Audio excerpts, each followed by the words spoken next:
Bom, eu sou natural de Ribeirão Preto, né? Nasci dia 6 de outubro de 1993, já tô com meus 32 anos. E sempre tive uma ligação muito direta com a igreja e também com o esporte, né? O futebol, pra mim, sempre foi uma paixão muito grande. E a religião, por mais que ela pareça hoje pra mim algo essencial, desde pequeno eu já percebia algumas, vamos dizer assim, umas carícias de Deus, no sentido de se sentir chamado a alguma coisa que fosse além daquilo que os meus olhos podiam ver. Eu não conseguia interpretar isso como vocação ainda, e na verdade eu demorei bastante pra perceber. Mas a liberdade pra ter contato com o lado religioso, isso desde pequeno, né? Sempre fui uma pessoa muito devotada. E isso, eu tinha minha vivência na igreja, com os meus pais, minha mãe. Depois meu pai começou um pouco, conforme eu fui crescendo, meu pai também começou a se introduzir dentro da vida eclesial. E, por assim dizer, entre minha adolescência, quase que já terminando ali o período da escola, do ensino médio, eu tentei de alguma forma me aproximar ainda mais na igreja com o serviço daqueles que jovem faz, né? Leitura, depois servir como acólito, como coroinha. E fui pro seminário, mas fui pro seminário também, mesmo já nos meus 17 anos, sem ter uma percepção muito exata do que eu queria. Eu queria, na verdade, conhecer um pouco mais o que era a estrutura eclesial da igreja. E realmente todo o processo de discernimento do seminário eu fiz depois que eu entrei. A gente sempre fala assim, tem encontros vocacionais que servem para motivar. Claro que eles ajudam, só que a gente consegue realmente discernir estando lá dentro, né? É um processo longo de formação, e que a gente faz filosofia, teologia, nós nos encontramos dentro de uma comunidade de pessoas que estão ali com o mesmo propósito que nós. Então, foi ao longo desse tempo que eu discerni. E aí no ano de 2018, lá no finalzinho, dia 21 de dezembro, eu me ordenei padre. Depois de um longo período de discernimento vocacional, de formação. E há 6 anos, né? Esse ano eu já faço 7 de ministério ordenado. Sou padre atualmente lá da comunidade Nossa Senhora Desatadora dos Nós, no Jardim Cristo Redentor. Então, um pouquinho da minha biografia aí. Bacana. E assim, o senhor foi sempre natural. Tipo, vou conhecer por curiosidades, gostei do assunto, né, eclesiástico. Sim. E vou entrando, vou conhecendo, vou estudando, ou teve alguma certa influência de parente, amigo, assim, que foi... Eu não consegui ver influência. O que, na verdade, até hoje as pessoas perguntam assim, como é que você descreve a vocação? A vocação é uma coisa tão complicada, ao mesmo tempo tão pertinente dentro do nosso eu mais profundo, que é muito difícil se definir com palavras, né?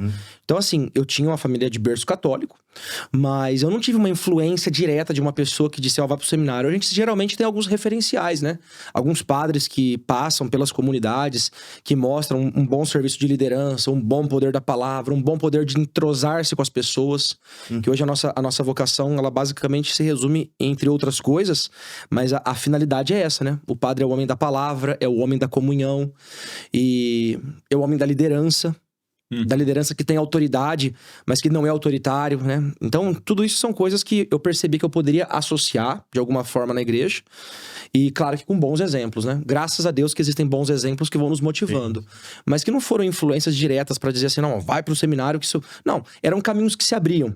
E aí, claro que livremente eu fui me enquadrando dentro desses caminhos pra poder chegar depois ao ministério sacerdotal. Perfeito. Isso é bacana, ainda mais porque o senhor ainda é jovem ainda, né? Um padre jovem, teoricamente. E 2018 são 6 anos de seminário, né? São 7 anos de seminário na formação acadêmica, mais 1 ano de introdução, que a gente chama de propedêutica, e 1 ano de estágio. Então, se você for contar, são 9 anos, quase 10 anos, porque para você entrar tem uns encontros vocacionais. Ali por volta do 2008, 2009. Eu comecei o encontro vocacional em 2009, eu tinha 16 anos. Bem jovem. Muito jovem. De 15 para 16. Muito jovem, né? E hoje, ainda mais no mundo, né? Que a gente vive hoje, não é uma escolha fácil. Não é. É o que você falou também, né? A vocação, a gente não se explica, né? Realmente não dá pra explicar. A gente sabe, a gente sente aquilo, sabe o que é, mas não tem como colocar em palavras o que realmente quer dizer isso tudo, né? Eu ia bater exatamente nessa tecla do que você disse, porque a vocação às vezes parece uma coisa muito premeditada na nossa cabeça, como se fosse assim, uma receita de bolo, e não é. Tudo na vida vão se te colocando novas sugestões, e você tem que tomar decisões em cima daquilo que te aparece.